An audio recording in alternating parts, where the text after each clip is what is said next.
This is the story of a haunting, a lost soul destined to wander for all eternity. Be wary, listener, this story will scare the hell out of you. The story starts in the small Pennsylvania town of Old Cheshire. A local newspaper clipping from 1933 details the events that led to the mysterious haunting. Early yesterday evening, 33-year-old mother Abigail Oakes of Old Cheshire was tending to her garden when she heard, as if the wind spoke to me right in my ear, a voice that said, "Chastity," 3 times. Chastity is her 6-year-old daughter's name. Worried, the mother went to check on her back inside their home and found the child missing. The child was never found. Years later, stories, rumors, and gossip surrounding the woods near Ms. Oakes began to become more prevalent in the small town. Reports of sudden unexplained chills, feelings of dread and unease, and bizarre sounds were common with people who experienced the woods on hikes through them. Many locals dismissed them as ghost stories, only to go to the woods and experience the phenomenon firsthand. The account that follows is from a townsperson in Old Cheshire. It was a typical late Saturday afternoon, unfurling into evening, a 10-minute walk through the woods to the adjacent community in Old Cheshire to buy vegetables. I had made this trek countless times in the past.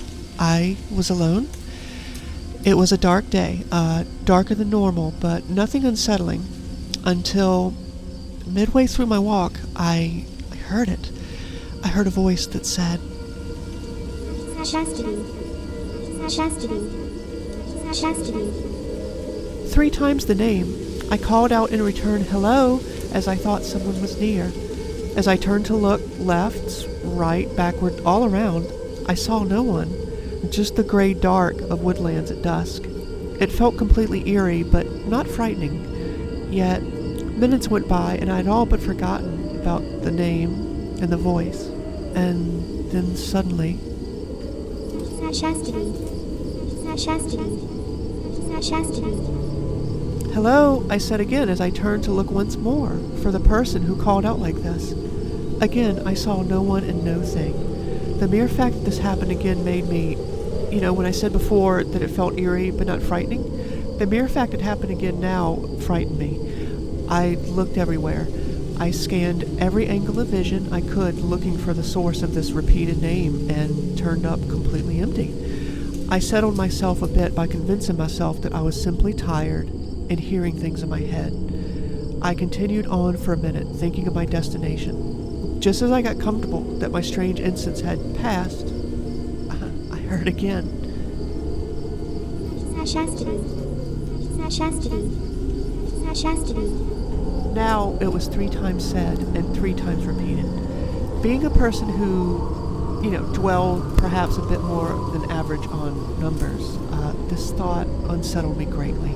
And this 3rd time was when fright turned to panic, and my first instinct was to simply run. I had taken this unseriously up until now, but this was a clear cue. I needed to get out of these woods and to civilization. This was not normal. What happened next took place in just a fraction of a second, yet as I describe it and think of it, the details felt like several moments all stacked upon each other. The exact moment I consciously told myself I needed to run, that's when I turned around to look behind me to assure myself that nothing was there that could possibly catch me and running would be what got me out of there. I turned and I saw a black cat directly on the path behind me, about 40, 50 feet away. Small but distinct in its shape, mostly the ears. In the hue of dusk and in the woods, they looked like horns of a demon, and that startled me, and in this moment I also blinked to make sure I wasn't just seeing something due to hazy eyes. And then it was gone. Just gone. Like I said, the details were so vivid, yet this was all just a split second in time, but the panic hit me like a terrible, heavy weight in my chest. I turned to look forward now and saw nothing again. I was still in fight or flight mode, but my legs were frozen due to the vision of the cat. I stared forward for a few moments, stuck in recall of what happened, when I decided it was time to actually move again and run, and my own inner voice said, "Go." I saw the cat, ahead and not behind this time, and when it was ahead, it had finally shown me what I didn't see before. Red eyes, and when it had done this, I heard. Chastity. Chastity. Chastity. Those hell red eyes and black silhouette were, at my present time in my life, the single most frightening thing I had ever experienced. People think of dread and fear, and it's usually concerning people, places, or things in their lives with future events. But this was different entirely. This was evil, supernatural, and right in front of me, and there wasn't any self-head game I could play to pretend that I was merely dreaming or having a mini stroke. This was reality, and that reality was threefold. The voice, the name, the cat were all the same. But why? Nothing made sense anymore but fear. Fear of this one black outlined cat with red eyes. It was stalking me. It was following me. But this is a cat. I was a person, and I was going to overcome this because a cat isn't a creature to be feared. When I mustered the courage for a moment to walk ahead and be unfettered by the fear, I heard it. But now, it wasn't a single sound, but a cacophony.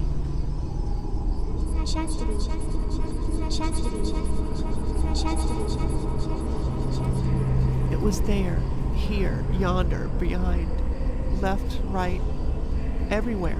I turned, I saw it, and it saw me. Was it many, or was there just the one? I turned toward the voices and beheld. There was the cat in all its hellish incarnation, but many of them, a single one in every field of vision, but every time my head turned to a new field of vision was a new cat, or the same one. I couldn't tell. This was utterly impossible. The same cat cannot just shift toward every direction I turned to see. How can it be everywhere, all around, yet be the same vision?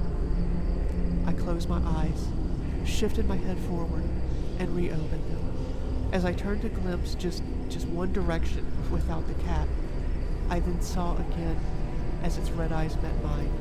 It started in a gallop toward a sudden, full sprint towards me.